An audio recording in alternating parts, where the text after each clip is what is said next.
자, 여러분 어서들 마무리하시고요. 자, 이제 슬슬 갑시다. 이게 얼마만에 회식이에요? 얼른 마무리하세요. 아이, 얼마만이긴.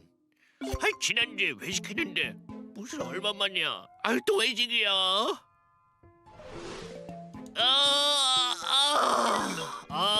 진짜 회식 없는 세상에서 살고 싶다. 그런 세상은 없냐? 어깨도 아프고 허리는 결리고. 진짜 힘들다. 힘들어. 야, 민수야. 너 어디 아프냐? 오늘 어째 속도가 안 나?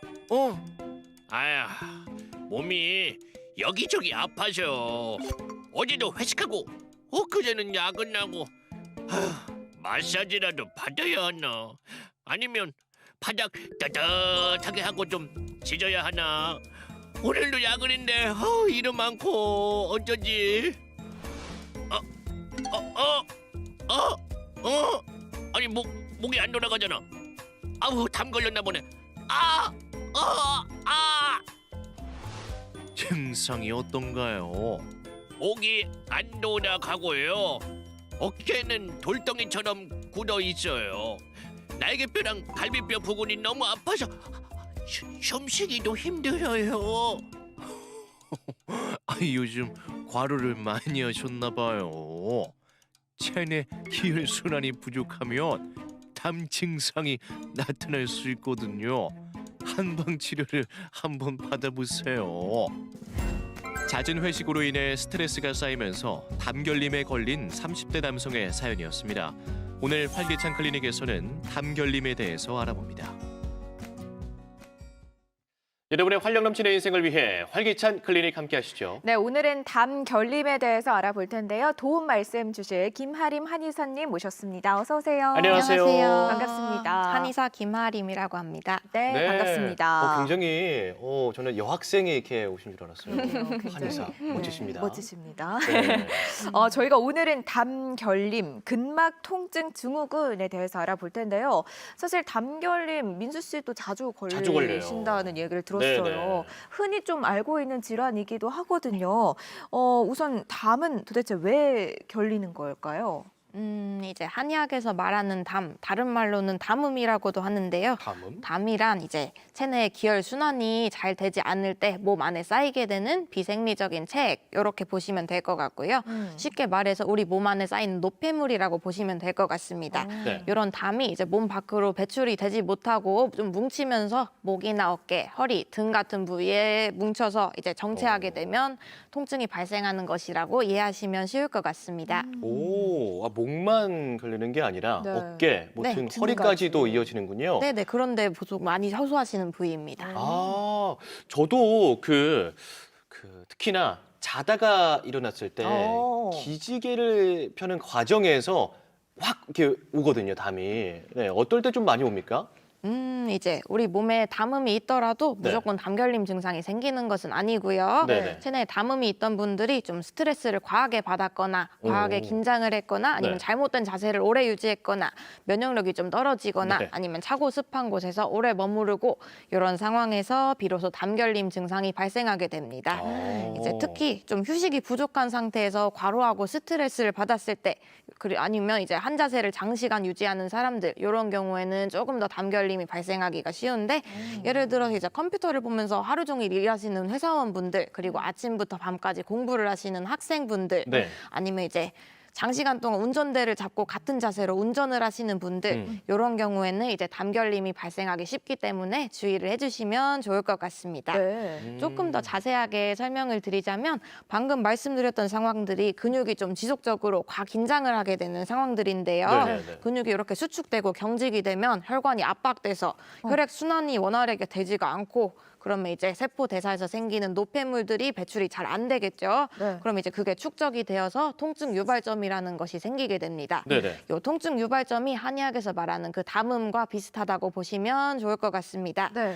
경직된 근육 통증 유발점이 주위 신경을 좀 압박해서 우리가 담결림이라고 하는 통증을 만들어내게 되는데 이것을 이제 의학적인 용어로는 근막 통증 증후군 이렇게도 부른다고 보시면 될 것 같습니다. 아, 근막 통증 증후군. 네. 민수 씨가 방금 전에 자고 일어났을 때 네. 담이 결린다고 하셨잖아요. 근데 저도 자고 일어났을 때 목이 그렇게 아픈 경우가 있거든요. 그럼 이제 주무실 때 자세가 조금 잘못되지는 않았는지 이거를 이렇게 자고 점검해 있나요, 그러니까? 보실 필요가 있으실 것 같습니다. 네, 알겠습니다. 잠자는 자세도 중요하겠네요. 네. 그렇죠. 네. 네. 잠잘 때가 이제 한 자세로 제일 오래 있게 되는 상황이니까 아. 그거를 네. 꼭 체크를 해주셔야 됩니다. 네, 자세를 좀 신경 써보도록 하겠습니다.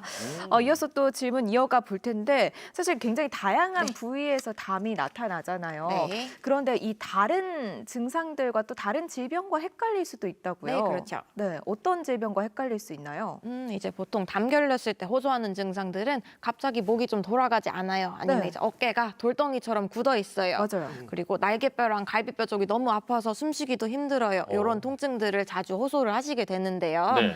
이렇게 담결림 증상이 발생하게 되면 조금만 몸을 움직여도 통증이 좀 극심하게 생기기 때문에 정상적인 일상생활을 하기가 어려울 때가 좀 많습니다. 네. 그런데 이제 요거랑 유사한 증상들도 당연히 있겠죠. 예를 들어서 몸통 옆구리에 통증이 생긴 경우에는 네. 외부의 충격으로 인해서 생긴 갈비뼈 미세골절 이런 게 통증의 원인이 되는 경우도 골절. 있겠고요. 헷갈릴 네. 수 있겠군요. 그리고 이제 수두 바이러스가 몸에 잠복해 있다가 네. 면역력이 떨어지면 대상포진이 생기게 되는데 네. 그런 것도 이제 초반에 피부에 수포가 보이지 않는다 이런 경우에는 담결림으로 인한 통증으로 오해하기가 쉽습니다. 네. 오. 그리고 이제 무엇보다도 목 디스크가 있는 경우 목이 원래 안 좋으신 분들은 목 어깨가 평소에도 잘 뭉치잖아요. 네. 그러면 이제 팔까지 저리거나 하는 증상이 같이 나타나지 않는다면 요거를 그냥 단순히 담결림으로 인한 통증으로 오해하시기가 쉽기 때문에 요것도 주의를 해서 관찰해 주시는 게 좋을 것 같습니다. 네. 그리고 노인분들의 경우에는 이제 흔한 경우는 아니지만 협심증과 같은 심장 질환이 있는 경우에도 등이나 팔까지 좀 결리는 통증이 같이 나타날 수 있고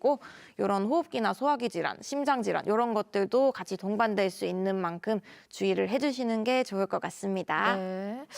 그런데 저는 또 궁금한 게 네. 담 걸리는 네. 것과 쥐가 나는 게 네. 무슨 차이가 있는 건지도 궁금해요. 오. 담과 쥐. 이거 부위 차이 아닐까요? 통증은 그래요? 비슷한 것 같은데요. 이제 둘 다 정식 의학적인 명칭은 아니라서 뭐 이거는 딱 이런 질병이다 이렇게 말씀을 드리긴 어렵지만 이제 보통 환자분들이 임상적으로 호소하시는 증상 위주로 설명을 드리면 네. 담결림은 뭐 아까 말씀드린 것처럼 목이나 어깨, 허리 이런 데 좀 갑자기 뭉쳐서 움직이기도 힘들 정도로 통증이 온다. 이런 거를 보통 담결림 통증이라고 하시고요. 네. 쥐가 난다는 것은 보통 이제 신체 말단부, 팔이나 다리, 손 이런 데에 갑자기 근육이 단단하게 뭉쳐가지고 네네네. 전기 오듯이 좀 찌릿찌릿한다. 이런 증상을 보통 쥐 난다고 많이 호소하십니다.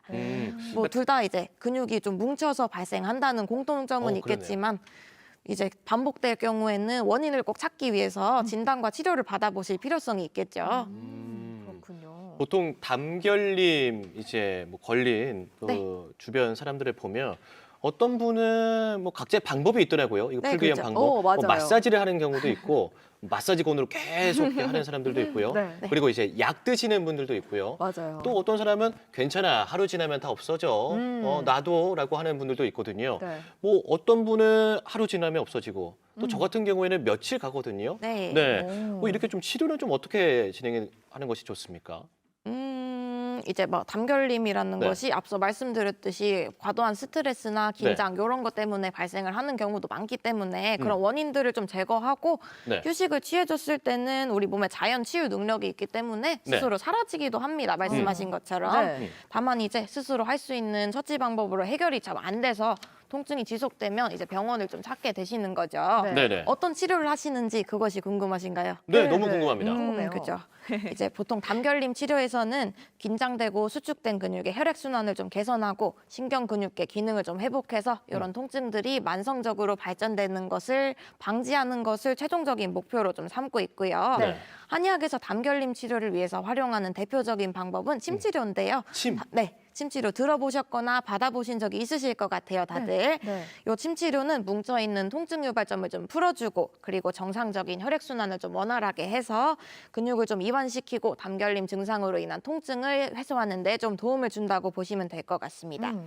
이외에도 틀어진 신체를 좀 교정해주고 인체 내 조직이 자가 치유되도록 돕기 위한 치료들을 같이 병행을 하는데요. 네. 우선 한의사가 손 또는 신체 일부를 이용해서 환자의 신체에 이렇게 자극을 줘서 환자의 통증을 줄이고 운동 기능을 개선시켜주는 순화 치료 이런 것들이 있고요. 네. 그리고 굳어있는 근육을 좀 빠른 시간 내에 이완시켜주도록 도와주는 약침 치료, 그리고 어혈을 배출하고 혈액 순환을 원활하게 하면서 수축된 근육을 좀 이완시켜주는 부항 치료. 이런 것들이 굉장히 효과적이고요. 네. 만약에 평소에 이런 것들이 좀 자주 발생하신다, 담이 자주 결린다 이런 분들이라면 네. 한약을 활용해서 비위장 기능을 좀 활발하게 해서 담음이 생기는 것을 방지하도록 돕는 것도 효과적인 방법입니다. 네, 지금 우리 의사 선생님께서 네. 담결림이 있을 때 한방에서 이제 치료할 수 네네. 있는 방법에 대해서 네. 말씀해 주신 거고요. 네네. 이제 이 담결림이 좀 오래 간다라고 했을 때는 네. 절대 가볍게 보면 안 되겠네요. 네, 그렇죠. 네. 이제 뭐 유난히 좀 담결림이 자주 발생하거나 만성적으로 통증이 계속되는 분들의 경우에는 네. 이거를 절대로 가볍게 보셔서는 안 되고요. 네. 이런 경우에는 이제 목 디스크 같이 다른 네. 질병이나 손상의 그 원인이 있거나 척추나 골반 자체가 좀 틀어져서 신체 불균형으로 인한 통증이 나타나는 경우가 있기 때문인데요. 네네. 이런 경우에는 이제 평소에 수면 습관이나 평소 생활 습관을 확인해 봤을 때 안 좋은 습관을 동반하고 있는 경우가 많기 때문에 네. 증상이 나타났다면 가급적 의료기관을 찾아서 원인에 따른 치료를 받아주시는 것이 좋을 것 같습니다. 네. 네. 이게 오래 간다 하면 병원 네네. 가야 돼요. 네. 오래 간다면 네. 뭔가 이상이 있는 그럼요. 거겠죠. 네네. 그런데 또 갑자기 뭐 운전 중이나 운동을 할 때 갑자기 담이 결린다 하면 네. 긴급하게 빠르게 좀 해결할 수 있는 방법이 필요할 것 같아요. 그렇죠. 네. 우선 담결림이 생겼을 때 급하게 할 수 있는 대처 요령부터 간단하게 말씀을 드려볼게요. 이거 메모해야겠네요. 네네. 네. 이제 통증이 갑자기 생겼을 때 목이 움직임이 잘 안 된다고 목을 이렇게 억지로 돌리면서 마사지를 너무 강하게 하거나 제가 그래요. 네, 스트레칭을 과하게 하는 거는 이제 긴장된 근육에 힘이 더 들어가도록 할 네. 수 있어서 통증이 더 악화될 수 있거든요. 그래서 요거는 좀 주의를 해주시는 것이 좋을 것 같고요. 네. 잘못하고 있었구나. 네. 담결림 상태를 보고 찜질 종류를 선택해서 해주시면 통증 완화에 조금 도움이 되실 것 같습니다. 네. 보통 이제 급작스러운 담결림으로 인한 통증 완화에는 냉찜질이 효과적이고 만성화된 통증에 효과적인 것이 온찜질인데요. 헷갈리신다면 운동선수들이 벤치에서 이렇게 얼음팩을 대고 있는 장면 이런 거나 만성적인 허리 통증이 있는 어르신들이 허리에 핫팩을 하시고 계신 장면 오. 이런 것들을 떠올리시면 조금 네. 기억하시기가 쉬울 것 같아요. 네. 그리고 일시적인 통증 완화를 위해서 근육이완제나 소염 진통제 아니면 파스나 간단하게 마사지를 해주시는 것도 분명히 일부 효과가 있는 방법이긴 합니다. 네. 그렇지만 이제 이 방법들은 근본적인 치료라고 볼 수는 없다는 점을 꼭 기억해 주시면 좋을 것 같고요. 네. 원인이 따로 있는데도 통증의 원인을 계속 방치를 하시게 된다면 네. 내 몸의 밸런스가 좀 무너지면서 더 큰 만성 질환으로 발전을 할 수가 있기 때문에 네. 통증이 좀 심할 경우에는 치료의 도움을 받아보시는 것도 좋겠습니다. 네. 그리고 이제 무엇보다도 잦은 담결림으로 고생하시는 분들의 경우에는 장시간 고정된 자세를 유지할 때 그리고 스트레스를 좀 많이 받았을 때 발생 빈도가 높은 것으로 알려져 있기 때문에 평소 일상생활 습관이나 업무 환경을 체크를 해서 개선을 하실 것을 추천드립니다. 네. 네. 처치 방법과 또 주의할 사항에 대해서 말씀해 주셨는데 가장 좋은 건 담에 결리지 않는 거겠죠. 네, 그렇죠. 담에 결리지 않게 주의해야 할 우리가 예방 방법이 있다면 좀 알려주시면 너무 좋을 것 같아요. 네. 우선 담결림을 예방하기 위해서는 먼저 체내에 노폐물이 생기지 않도록 하는 것이 제일 중요하겠죠. 네. 그러기 위해서는 많은 분들이 하시고 계실 것 같긴 한데 과식이나 폭식, 음주 이런 것들을 조금 삼가주시는 것이 아, 좋겠습니다. 네. 그리고 과도한 활동이나 운동처럼 근육에 좀 무리가 많이 되는 활동을 조금 줄이는 등 내 몸에 스트레스가 많이 쌓이지 않도록 해주시면 좋을 것 같고요. 네. 충분히 영양 섭취를 하고 수면을 잘 취해주시는 것도 컨디션과 순환 관리에 도움이 좀 되겠습니다. 그리고 생활 습관과 업무 환경도 꼭 점검을 해주셔야 될 것 같은데요. 네. 평소에 이제 다리를 꼬고 앉거나 아니면 자주 컴퓨터나 스마트폰을 쓸 때 목을 거북목처럼 이렇게 앞으로 빼고 앉지는 않는지 네. 그리고 의자 끝에 걸터 앉아서 비스듬하게 앉아 있지는 않는지 그게 제일 편한데. 네, 그죠? 네. 맞아요. 이런 것들을 체크해서 자세를 좀 올바르게 유지할 수 있도록 네. 해주시는 것이 좋을 것 같습니다. 네. 그리고 뭐 네. 규칙적인 운동이 조금 네. 어려운 환경에 있다 하는 네. 분들은 좀 어떻게 해요? 그런 경우에도 이제 일하는 중간중간에 근육이 좀 굳지 않도록 스트레칭을 틈틈이 해주시면 근육을 좀 스트레칭. 이완하는 데 도움이 되실 것 같고요. 네. 그리고 잠잘 때 아까 말씀하셨죠. 이럴 때도 장시간 같은 자세를 유지하게 되는 만큼 똑바로 누울 때 너무 높은 베개를 베면 목에 좀 부담이 많이 가게 되거든요. 그런 것들도 조금 체크를 해주시면 좋겠고 엎드려 자는 자세도 안 좋고요. 그리고 옆으로 자는데 너무 낮은 베개를 베면 목이 이렇게 밑으로 좀 내려가서 목에 부담이 좀 가게 되겠죠. 네, 적당한 그런 높이. 것들, 네, 적당한 높이의 베개를 베시는 것이 좋겠습니다. 네. 그리고 평소에 좀 자주 뭉치거나 통증이 나타나는 부위를 수시로 좀 지압을 하고 마사지를 해주시는 것도 통증에 도움이 좀 되실 것 같습니다. 네, 지금 말씀하신 거 다 기억해 놔야겠죠. 네. 자, 이제 마지막으로 이 담결림과 관련해서 강조하고 싶으신 말씀이 있다면 남겨주시죠. 이제 통증이란 내 몸이 보내는 이상 신호입니다. 그렇기 때문에 처음에 신호가 나타났을 때 그 신호를 가볍게 여기지 않는 것이 중요하겠죠. 네. 앞서 말씀드렸듯이 담결림 통증을 가볍게 보다가 더 큰 후유증으로 고생할 수도 있기 때문에 평소보다 통증이 조금 심해졌다 이렇게 생각이 되신다면 네. 의료진을 찾아서 진료를 받으시길 추천드립니다. 네. 좋습니다. 네. 오늘 활기찬 클리닉 담결림에 대해서 알아봤습니다. 도움 말씀 주신 김하림 한의사님 고맙습니다. 고맙습니다.